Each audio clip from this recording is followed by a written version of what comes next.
Let us return to the limited evidence of GDP growth improving human welfare with another figure from Victor. Instead of the percentage of people that report being very happy, this figure depicts the Genuine Progress Index. The Genuine Progress Index is equal to GDP plus voluntary work, including some estimate for housework, minus some indices for crime, pollution, inequality, and family breakdowns. If economic growth is no longer benefiting society, why do we still pursue it? In the Economics of the Steady State, Daly argues for the necessity of obtaining a state of zero economic growth and sketches some institutions that would make such a state more desirable. The desirability of a zero growth state dates back to at least mid-19th century, when Mill expressed, "I sincerely hope, for the sake of posterity, that they will be content to be stationary long before necessity compels them to it." Before losing all of my remaining listeners, let me highlight Daly his distinction between growth and development, where Daly proposes to use growth to refer to quantitative increases in material flows, while development refers to the qualitative increases we derive from this. In other words, zero growth does not rule out technological advance, nor does it hinder the pursuit of happiness. Rather, a steady-state economy is defined by constant stocks of physical wealth, artifacts, and a constant population, each maintained at some chosen desirable level by a low rate of throughput. The throughput is the inevitable cost of maintaining the stocks of people and artifacts and should be minimized subject to the maintenance of a chosen stock level or level of stocks.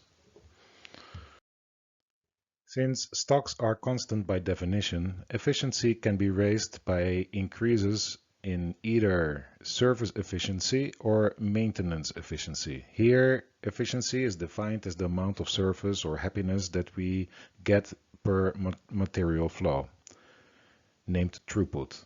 The service efficiency is the first term of service derived per stock, and the maintenance efficiency refers to the amount of throughput it takes to keep up a certain stock of infrastructure or other artifacts. Note that a steady-state economy does not imply constant material flows. First, technological advance may save resources, while the gradual depletion of the highest grade resources leads to a path of increasing throughput to maintain a certain steady state. Daly explains that neoclassical views on scarcity and wants, or needs, give rise to what he calls growth mania. And for clarification, he often refers to neoclassical economics as orthodox. The conceptual roots of growth mania are to be found in the orthodox doctrines of relative scarcity and absolute wants. Relative scarcity refers to the scarcity of a particular resource relative to another resource or a lower quality of the same resources. Absolute scarcity refers to the scarcity of all resources in general, relative to population and per capita consumption levels. The solution to relative scarcity is substitution. Absolute scarcity assumes that all economical substitutions are made so that the total burden of absolute scarcity is minimized but still exists and may still increase. Even an efficiently borne burden can become too heavy. A similar distinction between absolute and relative wants has also been obscured by orthodox economics.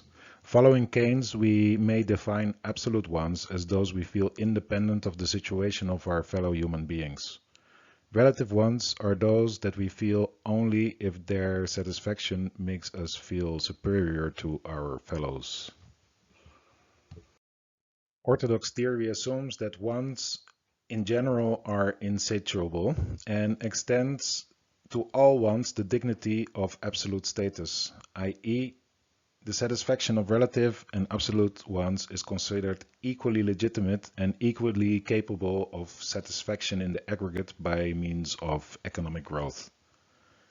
The assumption of equal legitimacy is a value judgment, though it is treated by many economists as the avoidance of a value judgment.